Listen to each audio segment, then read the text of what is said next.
Good morning. Now we discuss some important question of physics which are very important for the upcoming exam of Air Force. तो question है, भारत में बिजली आपूर्ति रेखाओं में किस पैरामीटर को स्थिर रखा जाता है? तो इसका आपका आंसर हो जाएगा फ्रीक्वेंसी, जो कि इंडिया में रखी जाती है 50 हर्ट्ज तक। 50 हर्ट्ज। अगला क्वेश्चन है एक कागज़ के टुकड़े और एक क्रिकेट गेंद को समान ऊंचाई से फेंका जाता है। निम्न में से किन परिस्थितियों में दोनों एक साथ सतह पर पहुंचते हैं? ऑप्शन ए है जब सेम वॉल्यूम हो, ऑप्शन बी है जब same density, option C same mass और ऑप्शन डी वैक्यूम। तो पूछा गया है इसमें किस में एक ही टाइम पे दोनों एक साथ पहुंचेंगे। तो इसका आंसर हो जाएगा वैक्यूम में दोनों बॉल और क्रिकेट बॉल और कागज़ का टुकड़ा दोनों एक साथ गिरेंगे। अगर एयर में पूछा गया होता तो मास पे डिपेंड करती, जिसका मास ज़्यादा होता वही पहले गिरती। ओके।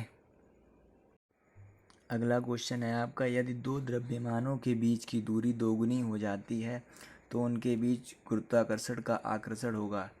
तो दो मास के बीच की दूरी डिस्टेंस हाफ हो रही है तो ग्रेविटेशनल फोर्स की वैल्यू पूछी गई। तो ग्रेविटेशन का फोर्स का फॉर्मूला होता है F=G m1m2/r²। तो आप देख रहे हैं F जो है R के इन्वर्सली प्रोपोर्शनल है। F is inversely proportional to R²। तो R की वैल्यू हो रही है दोगुनी, तो F की वैल्यू 1/4 हो जाएगी। तो ऑप्शन हो जाएगा D is the correct option. अगला क्वेश्चन है, मानव आँख की रेटिना पर छवि बनती है। रेटिना पे जो इमेज बनती है वो होती है रियल एंड इन्वर्टेड। और आपको बता दें कि नेत्रदान में आँख का कौन सा भाग डोनेट किया जाता है? तो नेत्रदान में कॉर्निया डोनेट होता है। ठीक है, कॉर्निया। अगला क्वेश्चन है आपका, स्टेप डाउन ट्रांसफार्मर में एसी उत्पादन देता है। तो आपके ट्रांसफार्मर होते हैं दो तरह के, स्टेप अप और स्टेप डाउन। दो तरह के ट्रांसफार्मर होते हैं। ठीक है, अप में होता है आप उसको लो वोल्टेज देंगे और वो वोल्टेज हाई वोल्टेज आउटपुट में देगा। ठीक है, और डाउन में क्या होता है, आप उसको हाई वोल्टेज देंगे और आउटपुट में वो लो वोल्टेज देता है। ठीक है, इसका करंट के लिए उल्टा हो जाता है। वोल्टेज अगर बढ़ रहा है तो करंट घट रहा होगा अप में। ठीक है, और डाउन में करंट वोल्टेज घट रहा है तो करंट बढ़ेगा। तो इसका ऑप्शन ए हो जाएगा correct answer, current more than the input current. Okay.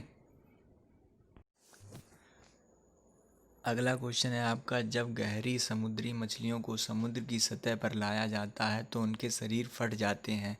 ऐसा इसलिए होता है क्योंकि उनके शरीर में रक्त से प्रवाहित होता है।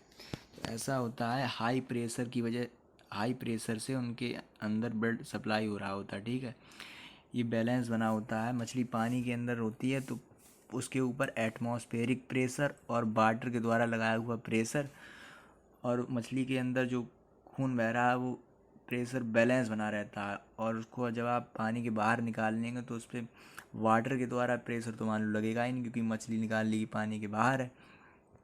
तो उस पर सिर्फ एटमॉस्फेरिक प्रेशर लगता है, बैलेंस, इसलिए बैलेंस बिगड़ जाता है। ठीक है, उसके अंदर तो खून उसी प्रेशर सप्लाई हो रहा होगा जैसा पानी के अंदर सप्लाई हो रहा, तो प्रेशर बढ़ जाता है, उस पर दबाव कम पड़ रहा है, बैलेंस बिगड़ गया। ठीक है, यही वजह होती है कि हम लोग जब स्पेस सूट पहन के ही ऊपर जाते हैं, मतलब ऊपर बढ़ेंगे, एस्ट्रोनॉट वगैरह जाते हैं तो वो हमेशा स्पेस सूट पहन के जाते हैं, एक अलग तरह का बनाया जाता है, नहीं तो उनके शरीर ही फट जाएंगे। क्योंकि यहाँ पे बैलेंस बना हुआ है, यहाँ पे हम लोग रह रहे हैं अर्थ की सरफेस पे। जैसे ही ऊपर बढ़ते हैं तो प्रेशर कम होता है, जैसे हाइट बढ़ने पे प्रेशर कम होता जाता है। तो ऊपर बढ़ते हैं तो जैसे जैसे ऊपर बढ़ते जाते हैं एटमॉस्फेरिक प्रेशर कम होता जाता है, हमारे अंदर ब्लड जो है उसी रेट से फ्लो हो रहा है, तो प्रेशर बढ़ जाएगा और हमारा शरीर बस्ट हो जाएगा। इसलिए हमें स्पेस सूट पहन के जाते हैं ऊपर स्पेस में। अगला क्वेश्चन है, सम आयतनिक एक प्रक्रिया है जिसमें सम आयतनिक मतलब होता है आइसोकोरिक प्रोसेस। इसमें आइसोकोरिक प्रोसेस होती है, इसमें वॉल्यूम हमेशा कांस्टेंट रहता है, बी इक्वल टू कांस्टेंट। ठीक है, तो वर्क डन का फॉर्मूला क्या होता है, W equal to P into delta B. तो P into B final minus B initial हो जाएगा। वॉल्यूम हमेशा वॉल्यूम इसमें रहता है कांस्टेंट, क्योंकि आइसोकोरिक प्रोसेस है, तो P इंटू जीरो हो जाएगा, तो वर्क डन आएगा जीरो। तो आपका option C is the correct option, no mechanical work done is done by the system. Okay,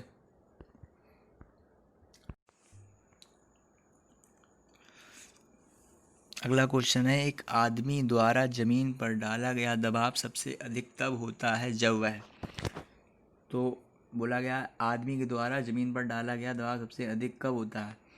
तो फॉर्मूला क्या होता है, P pressure equals to force upon area.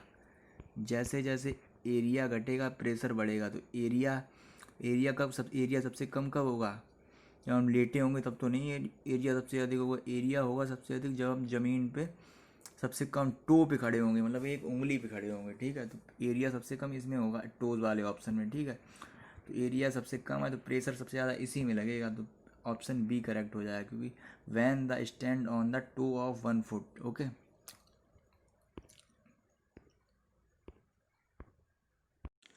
अगला क्वेश्चन है आपका, चलती ट्रेन में एक यात्री 5 रुपए का सिक्का उछालता है, यदि सिक्का उसके पीछे गिरता है तो ट्रेन को स्थिर के साथ चल रही है।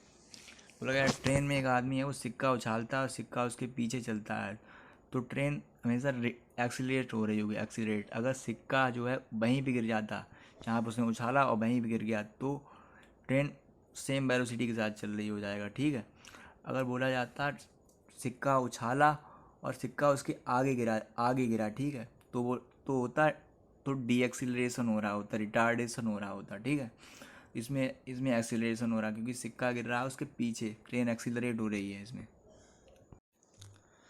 अगला क्वेश्चन है, when temperature is increase efficiency of a Carnot engine. जो ऊपर हिंदी में लिखा हुआ ये गलत ये लिखा अलग लिख गया था। ठीक है, याद देखिए इंग्लिश वाला, when temperature is increase efficiency of a Carnot engine is, efficiency formula होता है eta equal to 1 minus T2 upon T1। ठीक है, तो टेम्परेचर बढ़ रहा है, टेम्परेचर मतलब सोर्स का भी बढ़ेगा, सिंक का भी बढ़ेगा, तो दोनों का बढ़ा दीजिए टेम्परेचर। ठीक, मान लो 2x कर दिया, दोगुना हो रहा दोनों का। ठीक है, इसका भी दोगुना, इसका भी दोगुना, तो ये दोनों तो जाएंगे कट।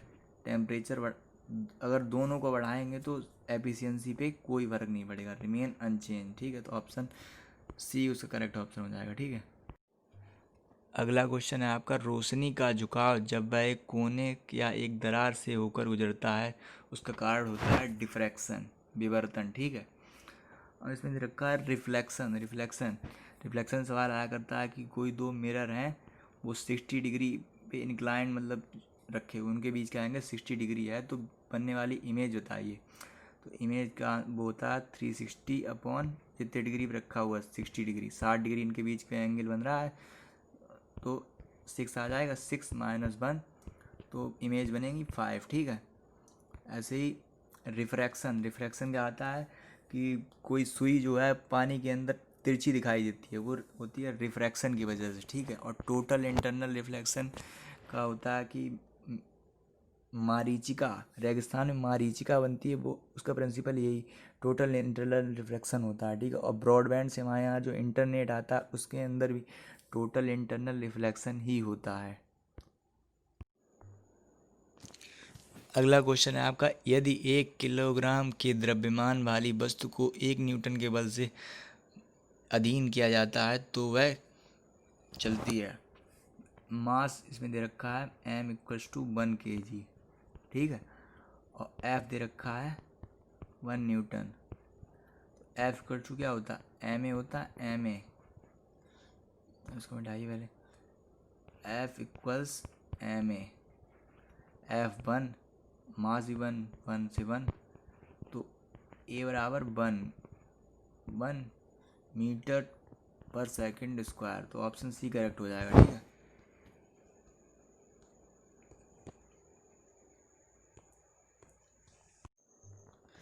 अगला क्वेश्चन है आपका, पृथ्वी की सतह से पलायन वेग निर्भर नहीं करता है। बोला गया पलायन वेग मतलब एस्केप वेलोसिटी किस पे निर्भर नहीं करती है, ठीक है। एस्केप वेलोसिटी का फॉर्मूला होता है v equals to root G M E upon R.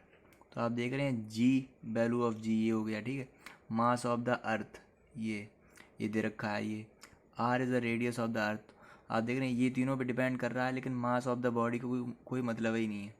तो option D is the correct option, ठीक है। Option mass of the body पे निर्भर नहीं करेगी एस्केप वेलोसिटी। और इसमें एडिशनल बता दे रहे हैं escape velocity of the earth. Escape velocity of earth होती है 11.2 किलोमीटर पर सेकेंड, और एस्केप वेलोसिटी मून के लिए होती है 2 पॉइंट समथिंग किलोमीटर पर सेकेंड होती है, ठीक है।